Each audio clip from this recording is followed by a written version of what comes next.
Kain tayo ng mangga, mga idol. Yan. Balata natin to ang ating tawag sa amin mga idol is paho. Balata natin. Balatan ko yung paho. Kakain ako mga idol with bagoong. Ito yung bagoong ko mga idol. Pang malakasang bagoong yun. Yan. Ang akong bagoong ginamushipon tawag sa amin. Yan ang sausawan nitong aking mangga. So magbalat muna ako.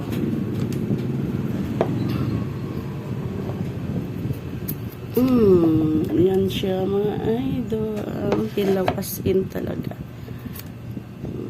Bango. Ang bango ng manggang hilaw. Yan.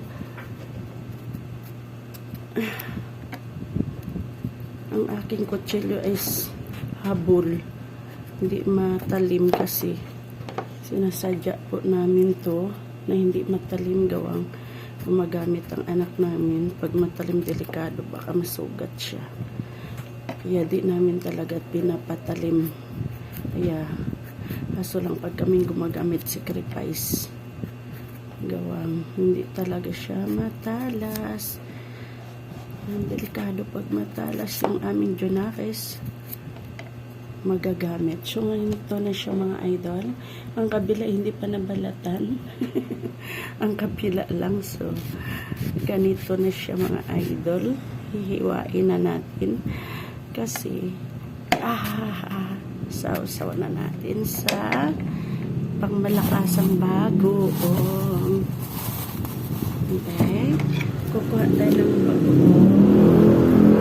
Ilagay ko sa ganito. Yung mga idol. Yan. Nagkuha ako ng bagoong kasi ilagay ko sa mangga.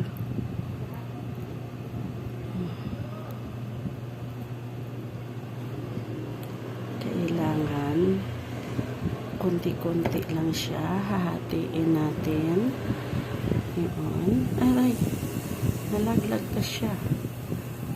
Para akong nanginginig. Ano ba talaga? Nanginginig na walang ginagawa. Ang anak ko ang naglaban ng kanyang uniform. Tinuturoan ko kasi yan. So, ganyan siya. Mga idol. Yan. Kakainin na natin to.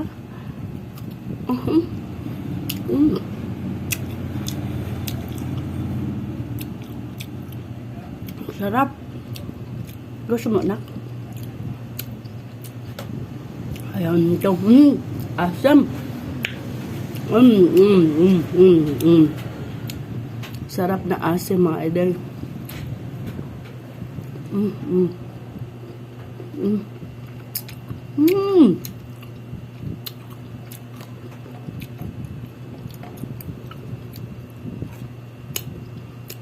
Basta pa ako ang asam. Pero masarap. Kaso lang maasam. Masarap siya kasi maasam. Parang ang daming bagoong. Bawasan natin. Baka magkakayuti ay naman tayo. Sa daming bagoong. UTI-in pa naman ako mga idol. Sakit ko yan, UTI. Ganda. Ang salap. Ang salap-salap.